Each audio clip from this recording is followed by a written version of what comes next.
હવે આની અંદર સેજ આગળ સમજીએ કે કમ્યુનિકેશન તો વાત પૂરી થઈ ગઈ. હવે કમ્યુનિકેશન ની અંદર જે તમે કીધું મોડ્યુલેશન, આ બધું શું છે તો એને થોડું ડીપમાં સમજાવો કે સૌથી પહેલા જે શબ્દ આવે છે એને કહેવાય કેરિયર તરંગ. જે કેરિયર તરંગ છે એ શું કરશે કે કેરિયર તરંગ એ માહિતીનું કેરી કરતું હોવાથી એની પાસે માહિતી છે, તો જે તરંગ માહિતીને કેરી કરતું હોવાથી એને આપણે કેરિયર તરંગ કહીએ છીએ. નંબર 2, નિમ્ન આવૃત્તિ વાળા સિગ્નલ. સાંભળજો, નિમ્ન આવૃત્તિ વાળા સિગ્નલ એને કહેવાય મોડ્યુલેટિંગ તરંગ. મોડ્યુલેટિંગ તરંગ કે જેમની આવૃત્તિ કેવી છે? નિમ્ન આવૃત્તિ છે. અને હવે આ બંનેને મર્જ કરો તો જે બને એને કહેવાય એમ્પ્લિટ્યુડ મોડ્યુલેટિંગ તરંગ. કે નિમ્ન આવૃત્તિ વાળા સિગ્નલ પર ઉચ્ચ આવૃત્તિ વાળા સિગ્નલ ને બેસાડવાની ક્રિયાને જો કહીએ તો એને મોડ્યુલેશન કહેવાય. હું તમને 2-3 નામ ખાસ કહી દઉં. જેમ કે કેરિયર તરંગ શબ્દ આવ્યો એટલે મારા મગજમાં EC આવવું જોઈએ.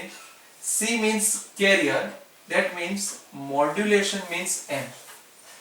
જો આ બંનેના સૂત્રો બનાવવા જઈએ તો આ બંનેના સૂત્રો કંઈક આ રીતે બને કે EC બરાબર EC sin omega c into t.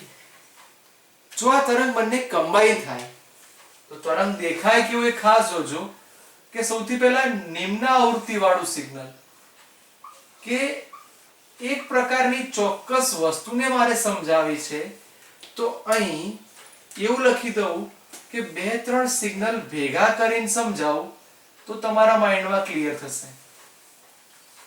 આ બંને સિગ્નલ મેં આપ્યા, આ બંને સિગ્નલ હવે ભેગા થશે એટલે હવે જે સિગ્નલ બનશે ને એ તમે ખાસ જોજો કે જે નાનું છે ત્યાં નાનું સિગ્નલ, જ્યાં મોટું છે ત્યાં મોટું સિગ્નલ, અગેન નાનું સિગ્નલ મોટું સિગ્નલ, એમ પ્રોસેસ ચાલતી રહેશે.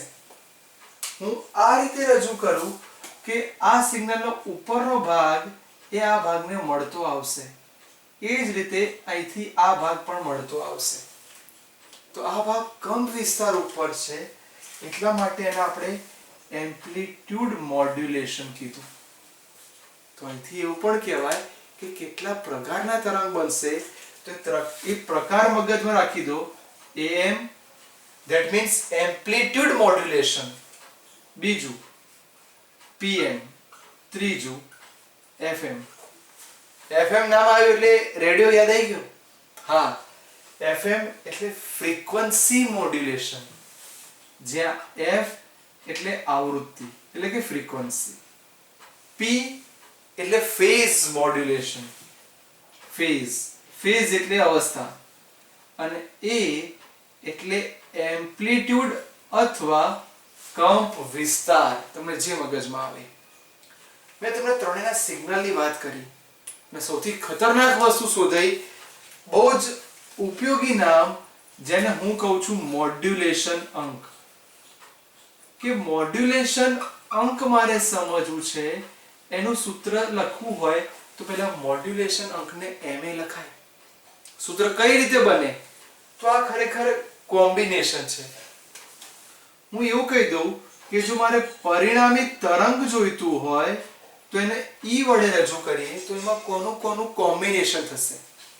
એમાં કોમ્બિનેશન કેરિયર તરંગ into sin omega t. Carrier છે એટલે આપણે C લખી દઈએ. EM ની વેલ્યુ મારે બનાવી છે, જેમ EC ની વેલ્યુ બની આ જ રીતે EM માટે લખો. તો હવે સમીકરણ ખાસ સમજીને લખજો. EM આની જેમ જ sin omega m into t કૌંસની બહાર sin omega ct. આ બંનેમાંથી કંઈક કોમન કાઢી દઈએ કે સપોઝ હું EC ને કોમન કાઢું તો 1 plus EM by EC sin omega mt into sin omega c into t. તો અહીંથી એક સૂત્ર બન્યું જે બહુ જ અગત્યનું છે. આને જ કંઈક બોલાય. આને શું બોલી શકાય? તો આને મોડ્યુલેશન અંક કહેવાય. em upon ec. કોઈને એવું થાય કે મારે આની ઉપરથી મેક્સિમમ અને મિનિમમ માં જવું છે, તો કેટલાક આવું પણ કહે છે કે e max minus e minimum upon e max plus e minimum. જો મારે ટકાવારીમાં જવું હોય તો ગુણ્યા 100 into percentage, એટલે આપણે ટકાવારીમાં પહોંચી જઈએ. આ બધું એટલે સમજાવું છું કે મોડ્યુલેશન અંક ઉપરથી તો સમજ પડી કે જો મોડ્યુલેશન અંકનું મૂલ્ય 1 હોય, 1 કરતા નાનું હોય અને જો 1 કરતા મોટું હોય તો શું પ્રોસેસ થાય. હું તમને એટલું કહી દઉં કે જો મોડ્યુલેશન અંકનું મૂલ્ય 1 કરતા નાનું હશે ને, તે આપણી માટે સારી વસ્તુ છે કે જો મોડ્યુલેશન અંકનું મૂલ્ય 1 કરતા નાનું, તો તરંગ સેફ બચી ગયું. જો મોડ્યુલેશન અંકનું મૂલ્ય 1 થઈ ગયું તો કેવું થશે કે કોઈક તરંગ આવતું હશે, વચ્ચેનો ભાગ સહેજ નાનો થઈ જશે, એટલે કેવું કહી શકાય કે વચ્ચેના વિસ્તારમાં સહેજ વિકૃત થવાનું શરૂ થઈ ગયું. અને જો મોડ્યુલેશન અંકનું મૂલ્ય 1 કરતા વધી ગયું તો વચ્ચેનો વિસ્તાર ડિસ્ટર્બન્સ વાળો. એટલે ઘણીવાર આપણે વાતચીત કરતા હોઈએ છીએ ફોન ઉપર, તો આપણને કે ટાવર નથી આવતું, સિગ્નલ નથી આવતું. ના, એ સિગ્નલ તો આવે છે પણ વચ્ચેનો વિસ્તાર વિકૃત થઈ ગયો છે, એટલે આપણને એમનું મૂલ્ય 1 કરતા ત્યાં મોટું મળે છે, એટલે આપણને ક્લિયર સંભળાતું નથી. આ ખાસ યાદ રાખજો. મેં તમને અત્યારે તરંગ સમજાયા, સાઇન કોસાઇન વિધેય સમજાયા કે આ પોતે સાઇન વિધેય અનુસાર છે, એટલા માટે અહીં આપણે સાઇન લખ્યું. અને હવે છેલ્લી વાત, ખરેખર આપણે આવું જ કેમ દોર્યું? કારણ કે સિગ્નલ બે પ્રકારના છે. હું એવું કહી દઉં કે પહેલું સિગ્નલ છે એને આપણે એનાલોગ કહીએ, તો એનાલોગ સિગ્નલ. જ્યારે બીજું સિગ્નલ છે એ ડિજિટલ સિગ્નલ છે. એનાલોગ સિગ્નલ એટલે કેવું કે જેની અંદર શૃંગર્થ આવતું હોય, અને એનાથી બી સરસ રીતે કહીએ કે જેની અંદર 0 અને 1 ની વચ્ચે બધી જ વેલ્યુ મળે. 0 અને 1 ની વચ્ચે બધી જ વેલ્યુ મળે. જ્યારે ડિજિટલમાં કેવું હોય કે સિગ્નલ આ રીતે હોય, ક્યાં તો 0 મળે ક્યાં તો 1. એ બંનેની વચ્ચેની કોઈ વેલ્યુ ના મળે. એટલે ડિજિટલમાં માત્ર 0 અથવા 1, આ બંનેમાંથી કોઈ એક જ સિગ્નલ એટલે કોઈ એક જ વેલ્યુ મળે, વચ્ચેની વેલ્યુ મળશે નહીં. હવે તમને ઇન્ટરેસ્ટિંગ વસ્તુ કીધી છે, જો તમે MCQ સોલ્વ કરવાના હો તો મોડ્યુલેશન અંકને મગજમાં રાખજો.